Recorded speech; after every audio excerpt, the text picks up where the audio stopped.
want you by my side so that I never feel alone. I grew up with a single mom in Soviet Union. I remember being 6, alone, in the kitchen. We shared with another family and waiting for her to come home. She must have worked longer hours, but for me it seemed that I'm left alone in a big and scary world. Without any siblings and only mom and grandma, I dreaded being left to fend for myself. I needed a comrade. I met him when I was 18. He crashed my birthday at midnight with his medical school friends. He sat by piano and played like professional. We danced all night. At that time, he was not the only boy I liked, but he was the most persistent one. At my summer job, he showed up with tennis rackets. "Let's go play," he said. He always had a plan, and I kind of liked it. Contraception pill was last resort because I didn't want to get fat and hairy. By fall, I was pregnant. I announced it at the gas station. I was nervous because my own dad left my mom when she told him about me. "Great, let's get married." In that moment, I truly fell in love with him. He was honest, responsible, and he had a plan. When our second daughter was born, we lived in a tiny apartment in Los Angeles. We had been together for 10 years and had not argued once.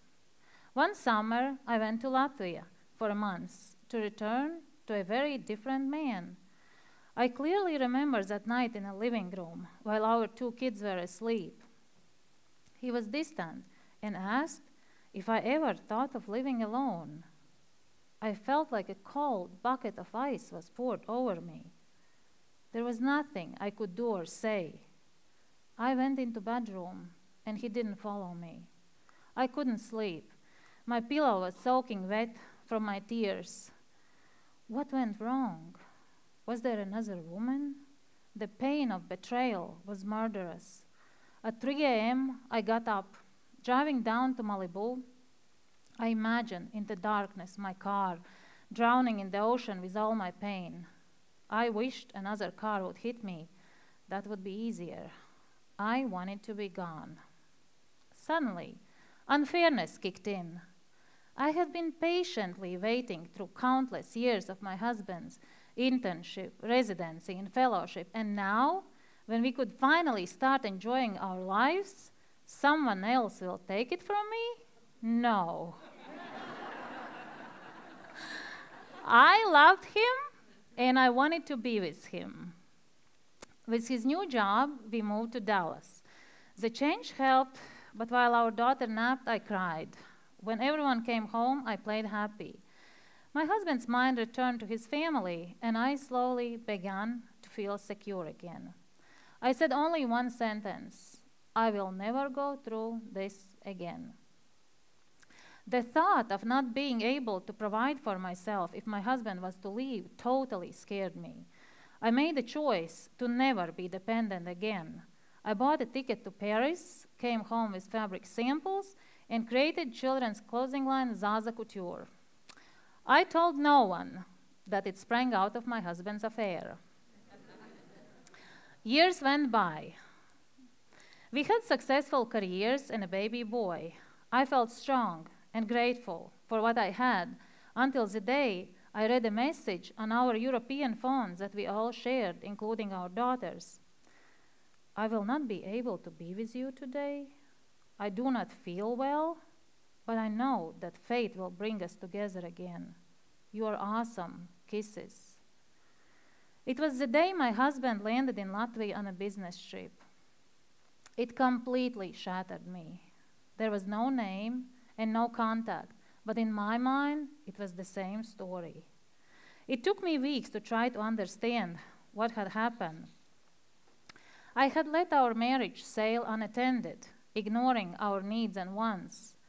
When was the last time I texted "I love you"? I couldn't remember. It was work, school, home schedule. We went to bed just to wake up and start it all over again. Through tears, I decided to change. I actually prized the message as a sign from above to do something. I started to work out, cleaned the old underwear out of my closet, bought red lipstick, and became more interested in my husband's world. He clearly liked my new attention, but had no idea what ignited it. I wrote down my thoughts as a manual for other women on how to revitalize the marriage, because whatever I did was working. But rereading it sounded like an insecure wife's tale. I was not able to write the reason why I was changing. I was not truthful, and it was suffocating. I checked for more signs of an affair, but there was none. On a ski trip, he said, "You are amazing. Everything one could wish to have in a woman. I'm so lucky." I liked it, but it was confusing. Our oldest daughter attended seminar on life's transformation. Afterwards, she called, "Mom, you have to go." I was skeptical, but ultimately allowed to sign myself off. It was 6 months after the message. Entering the room, I gazed around. Young, old, bodybuilders, couple of hot guys. A leader asked us why we are here. I said, my life is perfect, but I can improve relationships with my kids and complete a book I was writing. People started opening up. To see tears coming from a tough guy made me cry.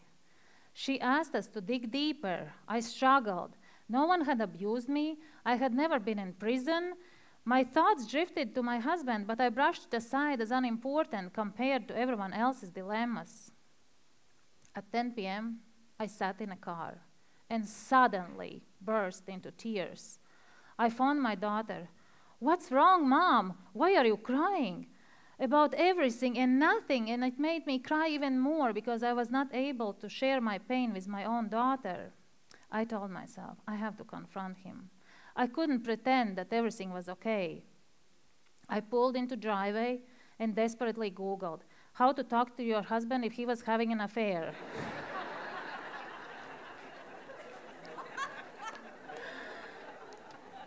Through my tears, I found nothing. I walked in. He asked me about the seminar, but I wasn't talkative. As we went upstairs, I was still battling, should I or should I not? I gathered all my strengths. I didn't know how my life would change. Arguments, accusations, a slippery slide towards much feared and unwanted divorce. I was on a steep cliff, faltering uneasy with each step. I have not been truthful with you, and you have not been either, I said. What happened 17 years ago? I consider it as past. No, I said. What happened last November? What happened, he asked. I swear I have been truthful to you for all these years. But that message, I asked. What message? With hands trembling, I got out the phone. He read it. There was an agonizing silence. But who is it from? He was puzzled. Let's send a text to see who replies. I started questioning myself. Maybe it is for our daughter, he said. We texted her. Oh, yes, that's my best friend in Latvia. I was wondering why I never heard back from her. After awkwardness, we smiled, and all my insecurities melted away. I felt so relieved. Honey, how could you even think that? I had buried my raw emotions without ever talking through. After first reading this story to my husband, he said, I didn't know I have hurt you so much.